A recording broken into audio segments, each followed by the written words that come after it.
બસુભાઈ જોગારામની વાત તમને કરું એની લખેલી. મેરિયો ભુવા રોજગારના પાદરમાં અરણેજ વાળી બૂટ નું ધ્યાન ધરે, એના જાપ જપે કેવા તું બૂટ તું. એ ખાલી બોલું ને ત્યારે હવે મને છે ને બે પાંચ શબ્દો આગળથી મારી સુરતા થાય ને એવું કરજો બાપ. ખાલી 2-5 મિનિટ, વધારે નહીં બોલું, પછી ભુવન રમાડીશું. 2-5 મિનિટ મારી સુરતા બંધાને એવું કરજો મારા બાપ. આ રોજકામાં મેરિયો ભુવા હાથમાં માળા લઈ અને મારી બૂટ વાઢાળીના જાપ જપે તુહી બૂટ તુહી બૂટ તુહી બૂટ તુહી બૂટ. જેટલા માતાજીના ભુવા બેઠા હોય ને, અથવા તો ભુવા ન હોય ભગત હોય, અને જેના કુળમાં મા બૂટ પૂજાતા હોય ને, એને લેવા જેવા શબ્દો બસુભાઈ સમાડીવાળા જોગારામે વાતમાં લખ્યા છે. સાંભળજો ધ્યાનથી, ધ્યાનમાં બેસી જાય. મેરિયો ભુવા અહીંયા રોજગારના પાદરમાં તુહી બૂટ તુહી બૂટ. અને વાતમાં એવું લખે છે કે મેરિયો ભુવો હૂતો હોય ને તો એનું રૂવાડું બોલતું હોય તું બૂટ ભવાની તું બૂટ ભવાની. આપણા માણસના રાત ને દિવસના આપણે જે શ્વાસ લઈ અને બહાર કાઢીને બળવંતસિંહ વાળા લઈ અને બહાર કાઢીને શ્વાસ, એના ગણતરી પ્રમાણે 21,600 શ્વાસ થાય રાતને દીના 24 કલાકની. એ 21,600 શ્વાસમાં મને એવું લાગે છે કે એક શ્વાસે રોજકાના પાદરમાં મેરિયો ભો બૂટનું નામ લેતો છે. હું તો હોય તો એનું રૂવાડું બોલતું હોય તુહી બૂટ તુહી બૂટ તુહી બૂટ. માં કોઈને એમ નામ ન મળે, સેવા વીણ કોઈને મેવા નહીં, અને સેવા વીણ દેવી કે ઈશ્વર તમને કોઈ દી રીઝે નહીં બાબા. બધી ભાવની વસ્તુ છે. અને એ મેરિયો ભુવો જેવો તેવો નહીં સાહેબ. તમે વિચાર તો કરો, વરહો પહેલા જેનો ડંકો વાગતો હશે રોજકાના પાદરમાં, ક્યાંયથી માણસ એ વખતે તો ઘોડાગાડીનો સમય, એ વખતે તો હાલીને આવવાનો સમય, આ બધી સગવડતા નહોતી વાહનની. એ વખતે કેટલાય પરદેશથી હાલી અને માણા અહીંયા મેરિયા ભુવાની બૂટનું નામ લઈને રોજકાના પાદરમાં આવતું છે. બૂટનો પ્રતાપ કેટલો હશે એ તમને મારે કહેવું. અને એ મેરિયો ભુવો જેવો તેઓની કેવી સેવા કરે. આમ હથેળીમાં દેતવા મૂકે, ઓ ગરમ હથેળીમાં, એમાં ગુગળનો ગાંઠિયો નાખે, તેલનો. આપણે તો ધૂપાણામાં હવનિયામાં માનામ ધૂપ દઈએ. હમણાં ધૂપાણું આવ્યું હતું, પ્રોગ્રામ શરૂ કર્યો ત્યારે આપણે તો હવનિયામાં ધૂપાણામાં માને ધૂપ દઈએ. પણ મેરિયો ભુવા રોજકાના પાદરમાં કવિ લખે છે બસુભાઈ કે હથેળીમાં દેતવા મૂકે, ગુગળનો ગાંઠિયો તેલનો તરસકો નાખીને આ મંદિરમાં આ જૂના તળે મારી બૂટને આમ હથેળીનો હવન દે બાપુ. હે મારી ભવાની, હે બૂટ ભવાની, હે વાઢા. છતાંય માતાજી પડદે વાત ન કરે. પછી જીભ કાપે. જ્યાં ઘણા ભુવા છે ને વાટ દે માતાજીનો બૂટ વાઢાળીને જીભ કાપે, વાટ દે જીભમાં, સાંદલો કરે. છતાંય માતાજી પડદે વાત ન કરે. પછી હાથમાં તલવાર લે. માતાજી પડદે વાત ન કરે ને મેરિયા ભુવાના રોજગામાં, પછી હાથમાં તલવાર લે અને જય બૂટ ભવાની કરીને 3 વખત બોલી અને માથું કાપીને કમળ પૂજા કરવાની તૈયારી કરે ને કે પડદેથી મારી બૂટ વાઢાળી વાત કરે બાપુ. મેરિયા, હે મેરિયા રવા દે બાપ, રેવા દે. કે મેરિયો સુરતામાં આવી જાય, આંખ ખુલી જાય ને આમ પગે હા તલવારને મૂકીને પગે લાગે. રોજકાના પાદરમાં આવ, હાય માડી તે મને જન્મ આપ્યો છે. મલકા વાંઝાના પેટમાં, પુરુષના પેટમાં તે મને જન્મ કરાવ્યો, તે મને મોટો કર્યો. હાય માડી તારી દયા રાખજે. અને એક દિવસ બન્યું એવું, સાંભળજો સુરતા, એક દી બન્યું એવું પડદે માં બૂટ વાત કરે છે ને. મેરિયા ભુવાને હું હુજ્યું ને એટલે મેરિયા ભુવાએ એમ કીધું માડી હવે પડદાને તમે અળગો કરો એટલે આઘો કરો અને મને સન્મુખ દર્શન આપો. હે મને સન્મુખ મળો, તમે પડદાને આઘો કરો અને મને તમે સન્મુખ દર્શન આપો.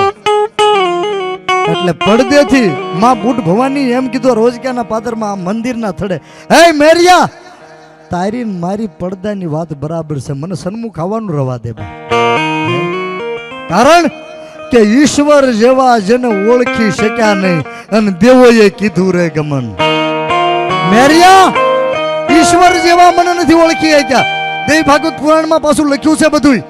બ્રહ્મા, વિષ્ણુ અને મહેશ આપણા 3 દેવ છે ને, એ મણિદીપમાં માના દર્શન કરવા ગયા ને તો જમણા પગ અને પાછો પુરુષનો પોશાક મૂકી દેવો પડ્યો.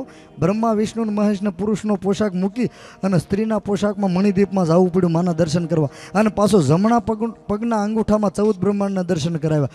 તો એ માતાજીનું મુખ તો હજી બ્રહ્મા, વિષ્ણુ અને મહેશે નથી જોયું બા. એ કેવી છે. અને એવી માં બૂટે અહીં કીધું કે મેરિયા સન્મુખ આવવાનું રહેવા દે. કે નહીં માડી, હવે તમે મને સન્મુખ મળો તો જ હા, નહીં તો ના. તમે મને સન્મુખ મળો.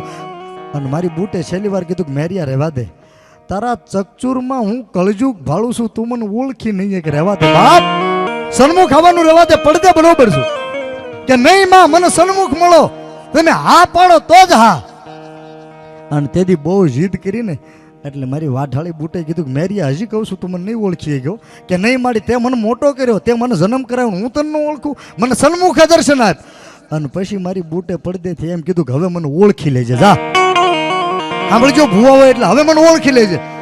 સૈતર મહિનાના નોરતા આવ્યા અને સૈતર મહિનાના નોરતામાં જેમ આ માંડવો કર્યોનો પૂજાપો લેવા આ કાળુભાઈની ગયા છે ને એમ મેરિયો ભૂવો સૈતર મહિનાના નોરતા આવ્યા, ગાડું જોડી અને બધાય રાવળ દેવો ગાય, ધંધુકે હટાણે હાલ્યો, નિવેદ વરવા હાલ્યો.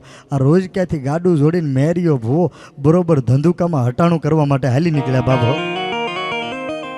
મા બૂટને એમ થયું સૈતર મહિનાનો ધોમ ધકતો તડકો છે ને, લાય મેરિયાની પરીક્ષા કરું કેટલોક છે, કેટલીક મારી સેવા કરી શકે, કેટલીક મારી અડી ઉપર રહી શકે. મેરિયો ફોમ ગાડું લઈને હાલ્યો જાય છે ને, એમાં માર્ગમાં રસ્તામાં વેરાન વગડો એ વખતે 72 વર્ષની ડોશીનું રૂપ લીધું.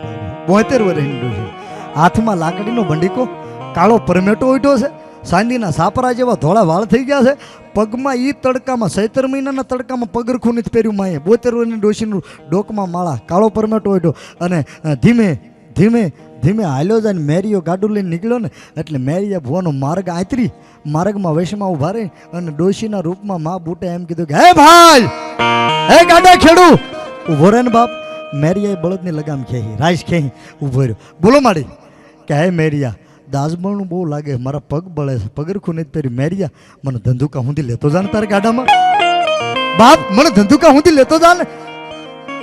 મેરિયા ભુવાને થોડી કે એમ થયું કે હું નિવેદ વરવા જાઉં, હે ડોશી માર્ગમાંથી આગી હટી જા, મારી માડીના નિવેદ વરવા જાઉં છું, મારી માડીના નિવેદ અભડાઈ જાય તું આગી રહે, તારા શરીર ઉપર પરુન પાસ હાલ્યું જાય છે, મારી દેવીના મારી બૂટના નિવેદ અભડાઈ જાય તું આગી વઈ જા. ધક્કો મારીને મારી બૂટને પાડી દીધા. સાંભળજો મિત્રો, અને મેરિયો ભુવો નીકળી જાય, ક્યાં જાય ક્યાં જાય, ધંધુકામાંથી હટાણું કરી નિવેદ વરીને પાછા આવે. મેરિયા ભુવા પાછા આવે ને રોજ ક્યાંના પાદર બાજુ પાછા આવે ને વગડામાં આ તો બૂટ વાઢાળે છે બાપ, પરીક્ષા કરે ને ત્યારે ખરી કરે હો, ખરી કરે. અને મેરિયો ભુવો ખરા તડકામાં ગાડું લઈને ધંધુકાથી હાલ્યા આવે છે ને ઈ ટાણે વગડામાં ફરી વખત 16 વર્ષની સુંદરીનું રૂપ લીધું, 16 વર્ષની દીકરીનું રૂપ લીધું. હવે માં દીકરી બને એમાં તો શું ખામી હોય, દીનો નાથ નવરો હોય તેથી ઘડી હોય એવું 16 વર્ષની સુંદરીનું લીધું અને પગમાં ઝાંઝર માતાજીનો બપોરના ટાઈમે મેરિયો ભૂ ગાડું લઈને હાલ્યો આવે ને પણ બળદના ઘૂઘરાનો અવાજ નથી આવતો, પણ માર્ગમાં મા બૂટ હાલી જાય છે ને 16 વર્ષની સુંદરી દીકરી બની એના પગમાં જે ઝાંઝર છે ને એના ઝાંઝરનો અવાજ આવે, ખડીંગ ખડીંગ ખડીંગ અવાજ આવે છે ને મેરિયા ભુવાએ આમ લગામ ખેઈ રાશને ખેઈ ગાડાની અને દીકરીને 16 વર્ષની દીકરીને જોયું કે બેન બેસી જાવ મારા ગાડામાં, કે નહીં ભાઈ હું હાલીને પહોંચી જાય, રોજ ક્યાં મારે જવું છે હું પહોંચી જાય, રહેવા દો, કે નહીં તમે બેસી જાવ મારા ગાડામાં. મેરિયા ભુવાએ બહુ આગ્રહ કર્યો ને, બસુભાઈ સમાડીવાળા જોગારામાં વાત લખી, એ શબ્દો તમને કહું છું, બેસી જાવ મારા ગાડામાં, બહુ આગ્રહ કર્યો એટલે મા બૂટને પરીક્ષા કરવાની હતી, બેઠા ગાડામાં પસવાડે ભાઈ બેઠા બાબુ.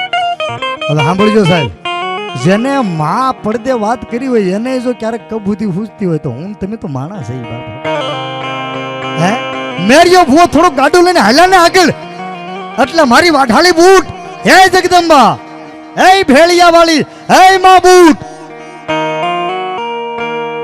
ગાડે પાછળ બેઠા. એમાં મેરિયા ભુવા એમ કીધું થોડાક ઓરાવી જાઓ, થોડાક અંદર વી આવો. બસુભાઈ ની વાત તમને કહું છું બાપ, એ વાંચેલી વાત તમને કહું, થોડાક અંદર વી આવો. માને પરસો પૂરવો તો એટલે હો બાપ, નગર ભુવાને કબૂતી ફૂજે નહીં, પણ માને પરસો પૂરવો તો ને એટલે થોડાક ઓરા બોલાવે કે ભાઈ હું બરાબર છું, દીકરીના રૂપમાં 16 વર્ષની કે ભાઈ હું બરાબર છું, કે નહીં થોડાક ઓરાવી આવો.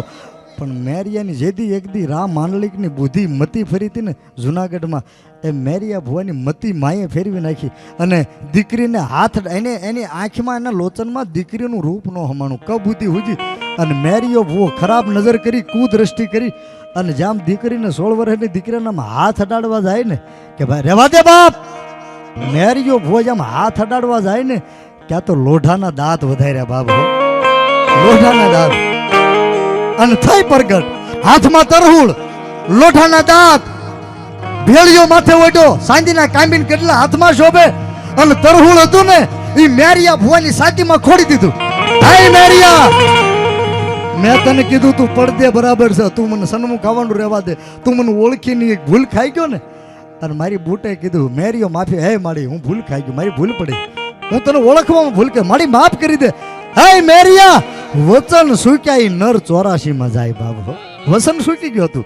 અને હે મેરિયા ભુવા, હવે વાત ઠેકડી ગઈ, વાત વહી ગઈ, પણ સાંભળી લે, તે મારી સેવા કરી છે ને, એક દી જો તારું નામ અમર નો બનાવી દઉં તો રોજકાના પાદરની વાઢાળી બૂટ નો કહેવા બાબુ.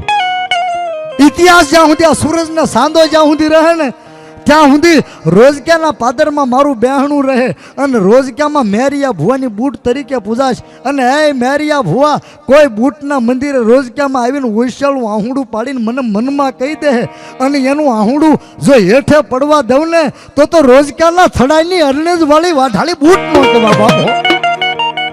અને તરહુળ સાચીમાં ખોડી દીધું અને માં ભગવતી બૂટે એક પડકારો કર્યો, પણ કેવો પડકારો કર્યો બાપ.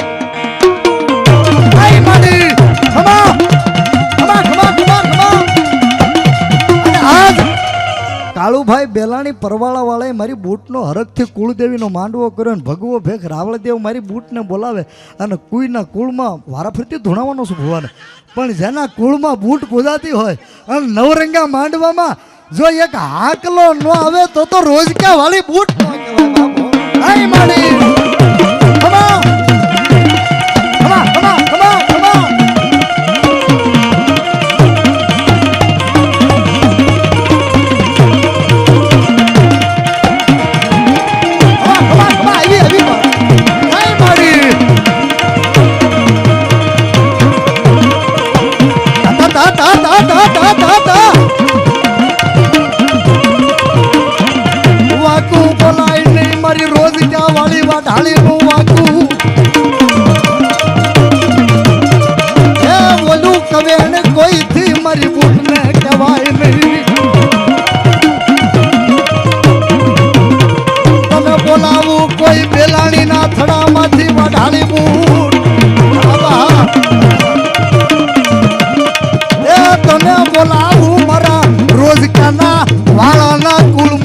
વાઢાળી બૂટ રે.